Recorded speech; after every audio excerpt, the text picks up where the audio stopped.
I'm a guy that's 25. Lego Star Wars is my life. I like Ryan Johnson. I'm Rich Boy J.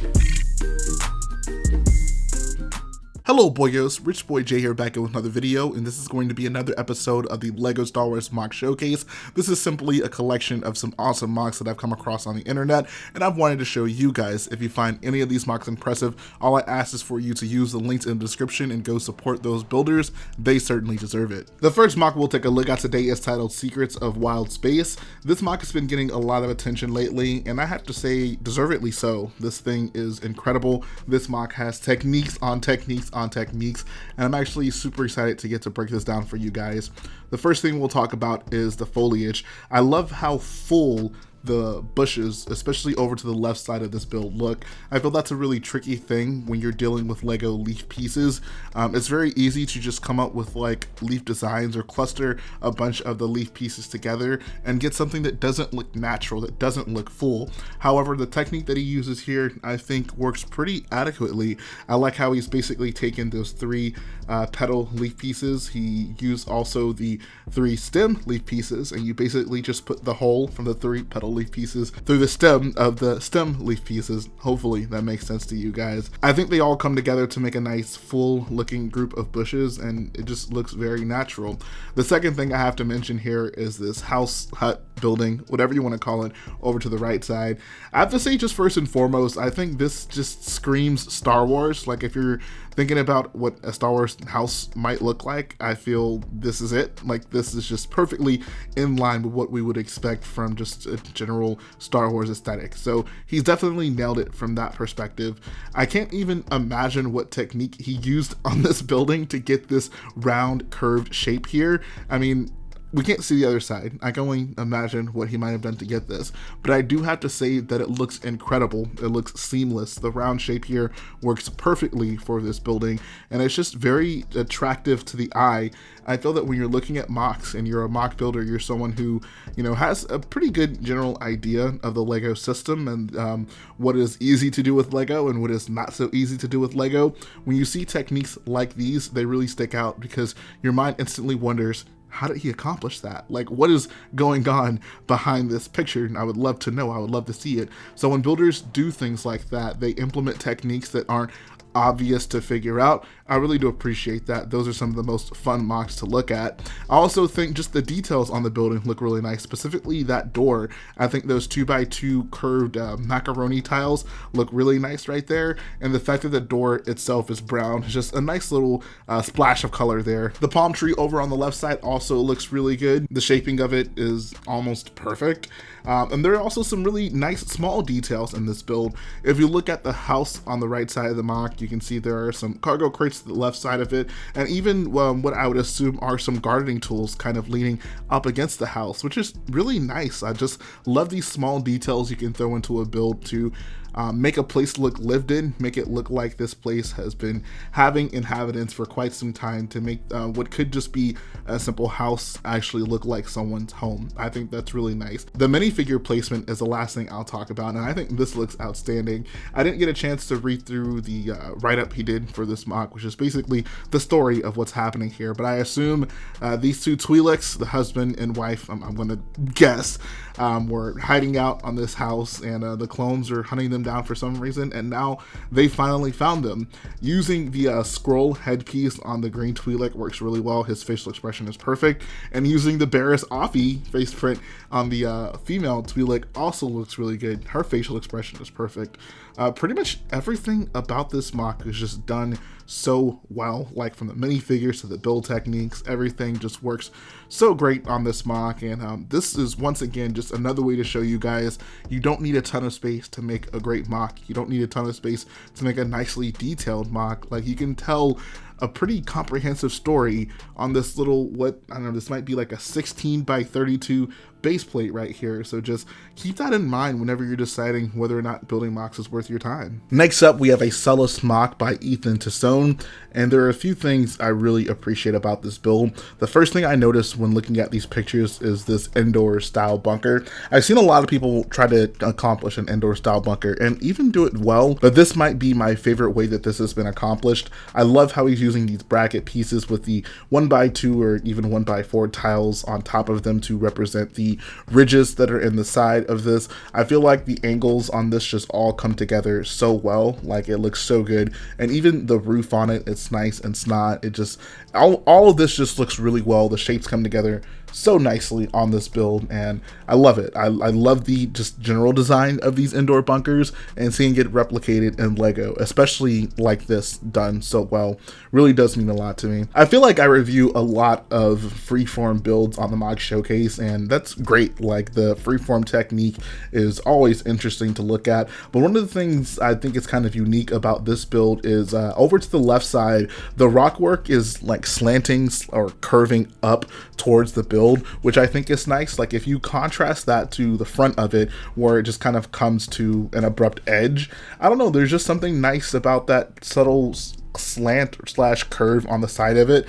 I wish more builders would do that on the edges rather than just having it come to the abrupt stop. There's nothing inherently wrong with the abrupt stop. I just feel like this way that he's done it on the left side of this build just feels more seamless and maybe even a little more creative with how he's tried to achieve the curves and slopes in that side of the build. One thing that will always catch my attention in builds like these are when you can incorporate some interesting line designs in the ground of your build. I wouldn't even say that these are especially complex, right? You know, it's basically just a dashed line or a dashed rectangle specifically, but it just looks so crisp. It looks so nice. Like, these are not easy things to incorporate into a Lego ground design. Like, you have to know your Lego measurements. You have to be pretty familiar with SNOT to get this to line up and look as good as this does. So I give Ethan a ton of credit for getting this to come together so well. I love this little piece of machinery right here. Like, I don't know if it's a fuel tank or what,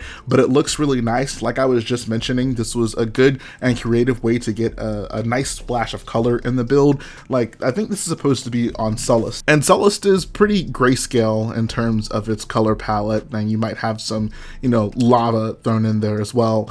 But there's little things like this, like the dark red cargo crates or this little fuel tower right here that you can incorporate to once again give your builds a splash of color that it maybe wouldn't otherwise have. Another creative way you can do it is like he's done even with the Twi'lek at the front. Like, you look at this MOC and I think your eyes are instantly drawn towards that Twi'lek because of the bright blues and the bright oranges and the character design, which is great. Like I said, if you can come up with a way to include some color in your MOCs, whether it be through details of the build or even through the minifigures, like, go for it. Okay, the final MOC we're going to take a look at today is freaking awesome. This MOC is titled Outpost in a Galaxy Far, Far Away by Aubrey Beelen. This is the same builder who built that cyberpunk inspired Star Wars apartment. That thing was really cool. I think this might be even cooler. Unfortunately, there aren't a ton of just varied pictures of the different sections of this build, so I'm basically just going to try to partition it on my own, and that's how we're going to progress through the build. We're going to basically go left, middle, and then to the right. The first thing I did want to talk about before we take a deep dive into this build is the fact that the architecture in this is just insane. Like, there are 4 different types of buildings here, 4 distinct buildings here that all have their own color schemes, their own general design, and they're just all look like Star Wars buildings. They all look like something out of Star Wars, which is just so cool. I think it takes a lot of creativity to do something like that, to build something basically off the top of your head, but still is consistent with what we would expect from Star Wars. The other big picture thing I wanted to talk about is I love how this MOC is basically freeform. He doesn't really go overboard with the freeform, you know, building up just a whole bunch of slopes on the edges of this build. I think there is an adequate amount of wedge plates and just rounded plates to make up the freeform nature of this MOC, and it also lends its way into just giving this MOC some interesting angles. You can see the tan building over to the left side is slightly at an angle compared to the other buildings in this MOC, and the freeformed edges of it I think flow pretty seamlessly. Let's first take a close look at this tan building over to the left, because this I mean, it's hard to say what's my favorite building. I feel that all these buildings are awesome in their own way, but this building I think looks really cool because there's kind of the balcony up top with the Rhodian and the Syc-10 alien. I don't know what the heck his name is, but the Syc-10 style alien up top, I think those look really nice. There's also just so much greebling kind of strung throughout the side of this building. I love the pipes that line the building. I love the fact that the door is a dark red color. I don't know why, but that just really stuck out to me. The fact that you have this tan building with some brown accents here and there, but then there's the dark red door that just looks nice. It's a nice little splash of color there. If we look up top on the building, we can see we have some antennas maybe, and even some flags. If we move our way back to the bottom, you can see over on the left side, we have what I would assume to be some rebels. I don't know, they could be having some sort of mission down here on this planet. Who knows what the heck could be going on this planet. You can see this area is very densely populated. Like, there is no shortage of minifigures thrown all throughout this MOC, and it actually looks really good. It actually kind of helps set the scene for this build. Like, this is supposed to be an outpost, a heavily populated outpost, and it doesn't just look like the MOC is overcrowded with figures, but instead it just looks like this was done intentionally to give you an idea of, like, yeah, this is a densely populated area.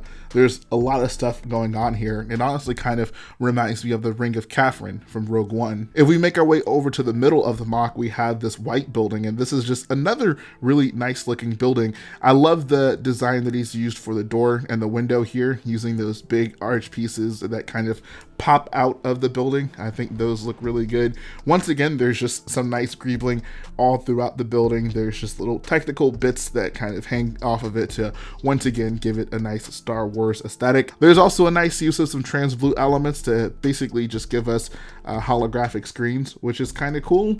I love the technique that he's used here. If I'm not mistaken, that's like a trans dark blue like book. Is that's like part of the Lego book, I think, but he's basically put it into those lever pieces, and it works really nicely as just a holographic screen. We can see on the white building that there is an Imperial officer with a gun drawn, as well as a stormtrooper with a gun drawn, trying to make their way into this house, which is what we would expect from the Empire. Those guys are always just going around messing with people, man. I have no idea what the assembly up front is supposed to be next to this computer screen, or next to this console rather, but the pipes going into it with the grill tiles and then the 4x4 macaronis to make up that circular shape looks pretty awesome. I don't know why, but the usage of that Angry Birds TNT box is just pretty hilarious to me. Like, you have this outpost and there's just a case of dynamite chilling there, could literally blow everyone up. And I guess no one has any idea that it's right there. So finally, let's make our way to the rightmost section of the build. I have to say that building, the dark gray with the, I think that's like bright orange, bright flame orange, if I'm not mistaken, those colors used as accents just look sick on this building.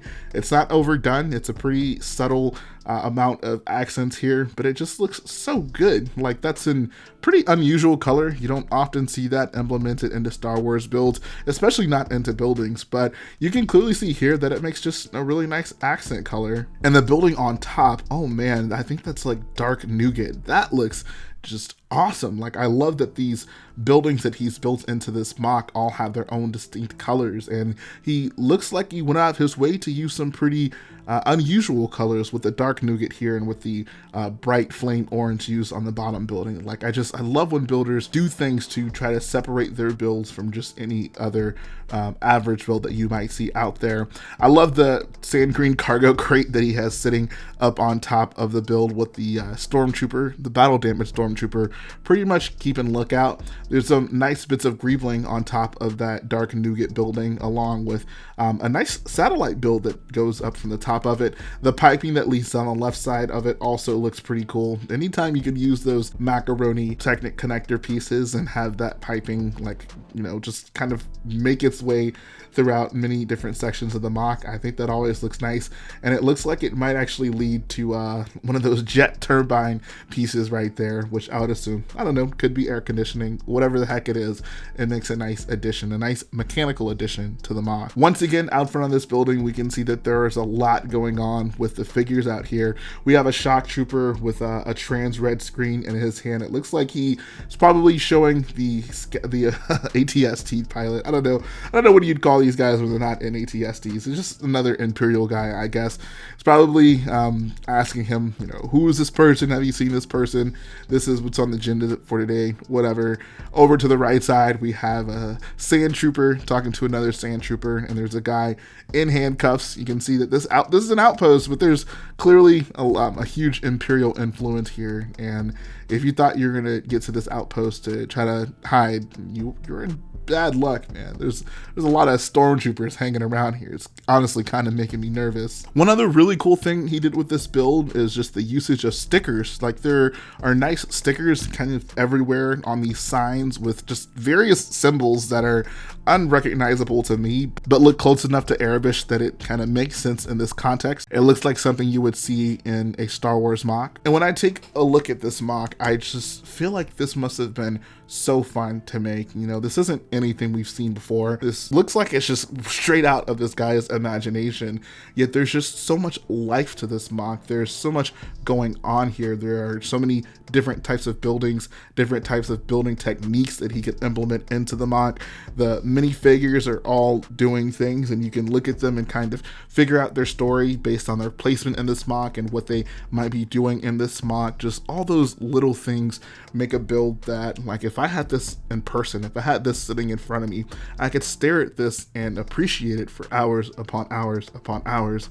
And I think that's one of the beauties of Lego, one of the beauties of making MOCs, that you get to basically make something static and tell a story through it, and then just let people's imaginations wander and try to fill in the blanks. As someone who almost exclusively builds things based on other things that I've seen in Star Wars, I have a pretty big appreciation for people who can just be creative and come up with the design and come up with their own story in the build. Like, that is just so impressive to me.